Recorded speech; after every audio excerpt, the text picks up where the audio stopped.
Hello friends, आप सभी का जीके क्लासेज में हार्दिक स्वागत है। आज करेंगे हम नेशनल जीके के मोस्ट इम्पोर्टेंट क्वेश्चंस। तो चलिए शुरू करते हैं।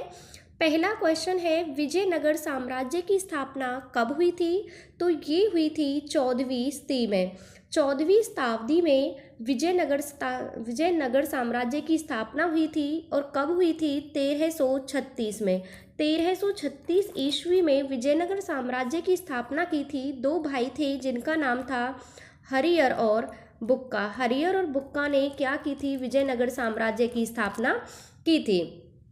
और इनके वंश को कहा गया था संगम वंश। पूछा जाए हरिहर और बुक्का कौन से वंश से थे, तो संगम वंश से थे, क्योंकि इनके पिता का नाम संगम था और उन्हीं के नाम पर इन्होंने इसका नाम रखा था। इसके बाद इस पर कई वंशों ने शासक किया। संगम वंश के बाद सोलुव वंश और सोलुव वंश के बाद तोलुव वंश ने भी शासन किया था। विजयनगर साम्राज्य का जो सबसे शक्तिशाली शासक थे वो थे कृष्णदेव राय। कृष्णदेव राय जो थे वो विजयनगर साम्राज्य के सबसे शक्तिशाली शासक थे। और ये किसके समकालीन थे? कई बार पूछा गया है, बाबर के समकालीन थे। क्वेश्चन कई बार रिपीट हुआ है कि बाबर के समकालीन कौन सा शासक था, तो कृष्णदेव राय उनके समकालीन थे। बात करें विजयनगर की, तो विजयनगर का जो वर्तमान में नाम है वो है हम्पी। और हम्पी है कहाँ पर? ये कर्नाटक में है। हम्पी कर्नाटक में है। और कौन सी नदी के किनारे बसा हुआ है? जो विजयनगर था वो कौन सी नदी के किनारे बसा हुआ था? तो ये बसा हुआ था तुंगभद्रा नदी के किनारे। तुंगभद्रा नदी के किनारे बसा हुआ था। तुंगभद्रा नदी के भी दक्षिणी तट पर बसा हुआ था कौन? विजयनगर साम्राज्य। एक बार पूछा गया कि हम्पी की खोज की किसने थी? तो हम्पी की खोज जो की थी वो कार्ल मैकेंजी ने की थी। तो इस क्वेश्चन का राइट आंसर है विजयनगर साम्राज्य की स्थापना 14वीं शताब्दी में हुई थी। नेक्स्ट है, किसने सोमपुर महाविहार का निर्माण कराया था? तो ये कराया था धर्मपाल ने। सोमपुर महाविहार है, इसका निर्माण करवाया था धर्मपाल ने। धर्मपाल जो है वो पाल वंश से संबंधित थे। पाल वंश से संबंधित थे। पाल वंश की जो स्थापना की थी वो की थी गोपाल ने। गोपाल ने पाल वंश की स्थापना की थी। लेकिन जो धर्मपाल थे ये दूसरे शक्तिशाली शासक थे। कहाँ के? पाल वंश के। और इन्होंने ही विक्रमशिला विश्वविद्यालय की स्थापना की थी। विक्रमशिला विश्वविद्यालय की स्थापना किसने की थी? ये धर्मपाल ने ही की थी। कई बार रिपीट हुआ क्वेश्चन है, क्योंकि जो विक्रमशिला विश्वविद्यालय है उस समय का नालंदा विश्वविद्यालय के बाद दूसरा सबसे बड़ा और प्रसिद्ध विश्वविद्यालय था। तो इसकी स्थापना भी किसने की थी? धर्मपाल ने की थी। जो पाल वंश की स्थापना तो की थी गोपाल ने, लेकिन जो इसके अंतिम शासक थे वो थे रामपाल। और सबसे शक्तिशाली शासक कौन थे? वो थे धर्मपाल। तो धर्मपाल ने सोमपुर महाविहार का निर्माण करवाया और एक करवाया था विक्रमशिला विश्वविद्यालय का निर्माण भी धर्मपाल ने ही कराया था। नेक्स्ट है, अलाई दरवाजा का निर्माण किस सुल्तान ने करवाया था? तो अलाई दरवाजा का निर्माण किसने करवाया था? ये करवाया था अलाउद्दीन खिलजी ने। अलाउद्दीन खिलजी दिल्ली सल्तनत के खिलजी वंश से संबंधित थे। इन्होंने अलाई दरवाजा, सीरी का किला, हजार खंबा महल, हजार खंबा महल, इन सब का निर्माण किसने करवाया था? अलाउद्दीन खिलजी ने ही करवाया था। सबसे पहले जो स्थायी सेना थी, सबसे बड़ी स्थायी सेना दिल्ली सल्तनत में, वो अलाउद्दीन खिलजी के टाइम पर थी। सबसे पहले दक्षिण की तरफ या दक्षिण के राज्यों को किसने जीता था? अलाउद्दीन खिलजी ने ही जीता था। गुजरात पर जब इन्होंने 1303 में चित्तौड़ को जीता था, 1303 में चित्तौड़ को जीता, उस समय वहाँ के जो शासक थे वो थे रतन सिंह। रतन सिंह वहाँ के शासक थे चित्तौड़ के। और उन्होंने इसको चित्तौड़ को जीतने के बाद इसका नाम दिया था खिजराबाद। इसका नाम क्या कर दिया था? खिजराबाद कर दिया था। मलिक काफूर को इन्होंने 1000 दीनार देकर खरीदा था, इसलिए उसे मलिक काफी को 1000 दिनारी कहा जाता है। 1000 दिनारी किसे कहा जाता है? मलिक काफूर को कहा जाता है, क्योंकि अलाउद्दीन खिलजी ने उसे 1000 दीनार देकर खरीदा था। और दक्षिणी भारत की विजय में मलिक काफूर का सबसे बड़ा योगदान था। नेक्स्ट है, प्रथम विश्व युद्ध के दौरान भारत में लोकप्रिय होने वाला आंदोलन था। तो ये कौन सा आंदोलन था जो प्रथम विश्व युद्ध के दौरान लोकप्रिय हुआ था? ये था होम रूल। होम रूल जो है वो प्रथम विश्व युद्ध के बाद प्रथम विश्व युद्ध के समय लोकप्रिय हुआ था। होम रूल की जो स्थापना की थी वो की थी बाल गंगाधर तिलक और एनी बेसेंट ने। बाल गंगाधर तिलक ने 28 अप्रैल 1916 को होम रूल लीग की स्थापना की थी पुणे में। पुणे में इन्होंने स्थापना की थी। और वहीं पर एनी बेसेंट, अगर पूछा जाए एनी बेसेंट ने जो स्थापना की थी, एनी बेसेंट ने होम रूल लीग की, तो वो की थी कहाँ पर? इन्होंने की थी मद्रास में। और मद्रास में इन्होंने कब की थी? इन्होंने की थी 25 सितंबर 1916 को। 25 सितंबर 1916 को इन्होंने स्थापना की थी मद्रास में होम रूल लीग की। जबकि बाल गंगाधर तिलक ने होम रूल लीग की स्थापना कब की थी? इन्होंने की थी 28 अप्रैल 1916 में इन्होंने की थी पुणे, महाराष्ट्र में। वहीं स्वदेशी आंदोलन की हम बात करें तो 1905 में चलाया गया था। जब बंगाल का विभाजन हुआ था उसके विरोध में चला था स्वदेशी आंदोलन 1905 में। नेक्स्ट है प्रथम मैसूर युद्ध किन के बीच लड़ा गया था? जो प्रथम मैसूर युद्ध है वो लड़ा गया था ब्रिटिश और हैदर अली के बीच। ब्रिटिश और हैदर अली के बीच प्रथम मैसूर युद्ध लड़ा गया था। मैसूर के सबसे शक्तिशाली शासक थे हैदर अली और उनका जो बेटा था टीपू सुल्तान। मैसूर के कुल 4 युद्ध हुए थे, जो कि पहला युद्ध होता है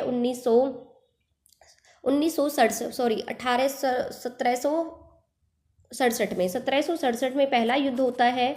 कौन का? किसका? मैसूर का युद्ध, इसमें कि ब्रिटिश और हैदर अली के बीच होता है। ये युद्ध जो समाप्ति होती है ये होती है मद्रास की संधि से। मद्रास की संधि से इस युद्ध की समाप्ति होती है। इसके बाद जो दूसरा युद्ध लड़ा गया था वो लड़ा गया था 1779 से लेकर 80 के बीच। ये भी ब्रिटिश और हैदर अली के बीच लड़ा गया था। और जो ये युद्ध है ये हुआ था मंगलौर की संधि से समाप्त। इसके बाद जो तीसरा युद्ध लड़ा गया था वो लड़ा गया था इनके बेटे टीपू सुल्तान और अंग्रेजों के बीच। ये लड़ा गया था 1790 से लेकर 92 तक। और ये युद्ध जो बंद हुआ था श्री रंगपट्टनम की संधि हुई थी। रंगपट्टनम की संधि से क्या हुआ था? ये युद्ध समाप्त हुआ था। इसके बाद जो चौथा युद्ध होता है वो 1799 में होता है। किसके बीच?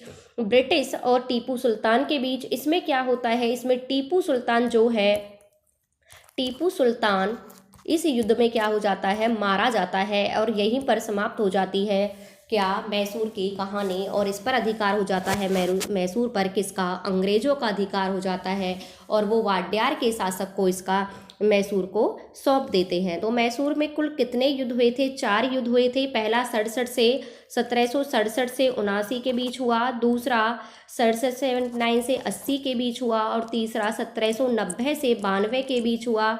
और चौथा होता है 1799 में। और एक निर्णायक युद्ध था। इसमें क्या होता है? टीपू सुल्तान के युद्ध स्थल में ही मारा जाता है। नेक्स्ट है देव समाज का संस्थापक निम्न में से कौन था? जो देव समाज के संस्थापक थे वो थे शिव नारायण अग्निहोत्री। शिव नारायण अग्निहोत्री ने देव समाज की संस्थापक थे, उनकी स्थापना की थी। वहीं हमारी बात करें दयानंद सरस्वती की, तो दयानंद सरस्वती ने 1875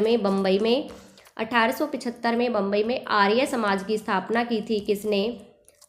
दयानंद सरस्वती ने ही नारा दिया था वेदों की ओर लौटो।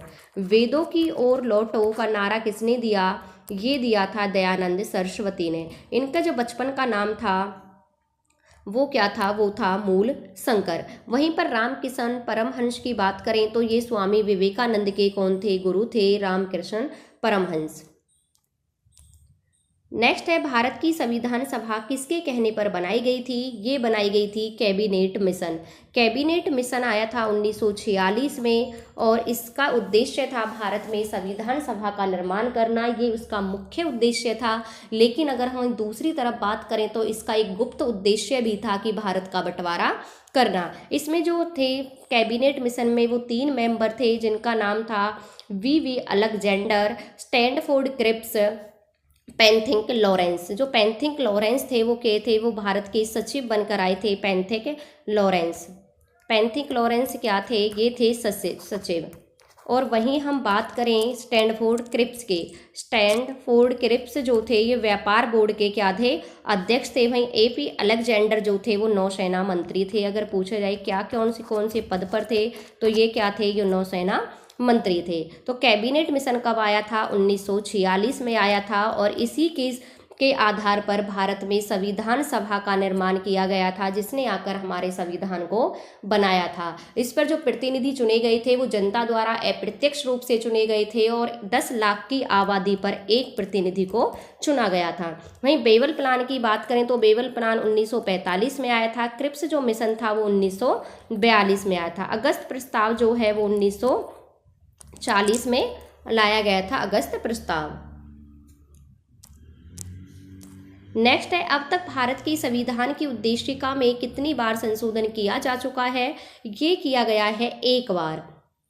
जब हमारे देश की प्रधानमंत्री थी श्रीमती इंदिरा गांधी, तब इसमें क्या हुआ था, संशोधन हुआ था 1 बार 1976 में। और संशोधन कौन सा था? 42वां संशोधन था। और इसमें हमारी जो उद्देशिका है, जो प्रस्तावना है, जिसे भारत के संविधान की आत्मा कहा जाता है, उसमें संशोधन हुआ और 3 शब्द जोड़े गए थे, पंथ निरपेक्ष, उसमें समाजवादी, पंथ निरपेक्ष और अखंडता, ये 3 शब्द जोड़े गए थे जब इसमें पहली बार संशोधन हुआ था। अब तक हमारी जो प्रस्तावना है उसमें 1 बार ही संशोधन हुआ है। कौन कौन से शब्द जोड़े गए थे? ये जोड़े गए थे अखंडता, पंथ निरपेक्ष और समाजवादी, ये 3 शब्द जोड़े गए थे। 42वां संशोधन हुआ था 1976 में। वहीं पर इसी संशोधन में ही 42वें संशोधन में 1976 में भी हमारे मूल कर्तव्य जोड़े गए थे। मूल कर्तव्य को भी किस संशोधन के द्वारा जोड़ा गया था? तो मूल कर्तव्य को जोड़ा गया था, या 42वां संशोधन हुआ था उसमें ही मूल कर्तव्यों को जोड़ा गया था। मूल कर्तव्य हैं कितने? मूल कर्तव्य हैं जो वो हैं 11। नेक्स्ट है, भारतीय संविधान की संघीय समिति के अध्यक्ष कौन थे? तो भारतीय संविधान की जो संघीय समिति के अध्यक्ष थे वो थे पंडित जवाहरलाल नेहरू। वहीं पर हम बात करें सरदार वल्लभ भाई पटेल की, तो ये थे प्रांतीय समिति के अध्यक्ष, प्रांतीय संविधान समिति के अध्यक्ष कौन थे? ये थे सरदार वल्लभ भाई पटेल। वहीं डॉक्टर भीमराव अंबेडकर की बात करें तो प्रारूप समिति के अध्यक्ष, प्रारूप जो समिति के अध्यक्ष थे वो कौन थे? प्रारूप समिति के अध्यक्ष थे भीमराव अंबेडकर। और भीमराव अंबेडकर को ही संविधान का निर्माता कहा जाता है। नेक्स्ट है, ओहो सम्मान्य लोकतंत्र मुझे तुझसे प्यार है, यह उक्ति किसकी है? ये है कारपेंटर की। कारपेंटर ने कहा था, ओहो सम्मान्य लोकतंत्र मुझे तुझसे प्यार है। नेक्स्ट है, ग्लोब पर कुल अक्षांश की संख्या कितनी होती है? तो ग्लोब पर जो अक्षांश की संख्या होती है वो होती है 181। ग्लोब पर अक्षांश की संख्या पूछी जाए तो 181 होती है। वहीं ग्लोब पर अक्षांश वृत्त की संख्या पूछी जाए तो 179 होती है। जो अक्षांश होते हैं उनकी जो लंबाई है वो तो समान नहीं होती, लेकिन जो दूरी है वो समान होती है। एक अक्षांश से दूसरे अक्षांश के बीच की जो दूरी होती है वो होती है 111 किलोमीटर की। जो सबसे बड़ा अक्षांश है वो है 0 डिग्री अक्षांश, जिसे कहते हैं भूमध्य रेखा। भूमध्य रेखा पर जो अक्षांश है वो 0 डिग्री अक्षांश कहते हैं। वो क्या है? वो है सबसे बड़ा अक्षांश। वहीं हमें बात करें तो 23.5 डिग्री उत्तरी अक्षांश, 23.5 डिग्री उत्तरी अक्षांश पे कौन सी रेखा है? ये रेखा है कर्क रेखा, जो कि भारत के 8 राज्यों से होकर गुजरती है। कौन सी? कर्क रेखा। वो राज्य कौन कौन से हैं? वो हैं राजस्थान, गुजरात, झारखंड, पश्चिम बंगाल, त्रिपुरा, मिजोरम। ये क्या है? ये 8 राज्य हैं भारत के, जिनमें से क्या है? कर्क रेखा होकर गुजरती है। वहीं अगर हम बात करें 23.5 डिग्री दक्षिणी अक्षांश, तो दक्षिणी अक्षांश है जो 23.5 डिग्री, वो उस पर कौन सी रेखा है? ये है मकर रेखा। और 0 डिग्री अक्षांश पर कौन सी रेखा है? वो है भूमध्य रेखा।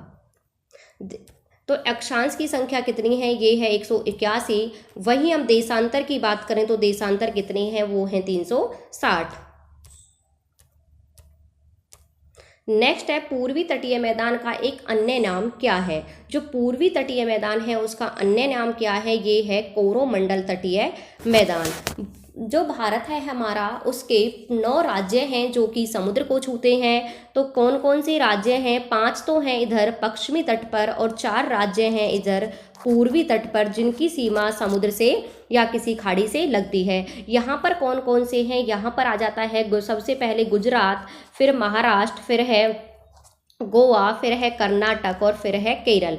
तो गुजरात से लेकर गोवा तक के जो तट है उसको कहा जाता है कोंकण तट। कोंकण तट कहा जाता है इसे। और गोवा से लेकर जो केरल तक का है इसे कहते हैं मालाबार तट। तो ये तो हो गई पश्चिमी तट की बात। पश्चिमी तट को क्या कहा जाता है? ओवरऑल कई बार हम मालाबार तट भी बोल देते हैं। यदि और डीप में जाएं तो गुजरात से लेकर गोवा तक का है वो है कोंकण तट, और उसके बाद का जो गोवा से केरल तक का वो कौन सा है? मालाबार तट। यही हम अगर बात करें पूर्व की तरफ की, तो पूर्व में शुरू होता है 4 राज्य आते हैं। कौन कौन से हैं? पश्चिम बंगाल, उड़ीसा, और इसके बाद आ जाता है आंध्र प्रदेश, और यहाँ जाता है आपका तमिलनाडु। तो पश्चिम बंगाल और उड़ीसा से लेकर किसको क्या कहा जाता है? तो इस तट को कहा जाता है उत्तरी सरकार। पश्चिम बंगाल से लेकर उड़ीसा तक के वो कहते हैं उत्तरी सरकार, और वहीं उड़ीसा से लेकर कन्याकुमारी तक के को कहते हैं कोरोमंडल तट। यहीं पर होती है कोरोमंडल तट पर। कई बार पूछा गया है कि कोरोमंडल तट पर जो वर्षा होती है वो किस मानसून से होती है? तो लौटते हुए मानसून से जो वर्षा होती है वो कोरोमंडल तट पर होती है। और वहीं हम राज्य की बात करें तो तमिलनाडु में सबसे ज़्यादा वर्षा लौटते मानसून से होती है। तो पूर्वी तट को क्या कहते हैं? तो भारत के पूर्वी तट को कोरोमंडल तट कहा जाता है। वहीं पश्चिमी तट को क्या कहते हैं? पश्चिमी तट को कहते हैं मालाबार तट। और ओवरऑल हरियाणा जो इंडिया के जो 9 राज्य हैं वो किसको छूते हैं? वो समुद्र को छूते हैं। उनकी जो सीमा है वो समुद्र से लगती है। नेक्स्ट है अंडमान निकोबार द्वीप में गद्दीदार चोटी कहाँ स्थित है? ये है उत्तरी अंडमान में। उत्तरी अंडमान में ये चोटी स्थित है, जिसकी अगर हम ऊंचाई की बात करें तो 738 मीटर है। और ये कहाँ? ये जो अंडमान निकोबार द्वीप समूह उसकी सबसे ऊंची चोटी है। इसका जो दूसरा नाम है वो है सैडल पीक। सैडल पीक क्या है? इसका दूसरा नाम है।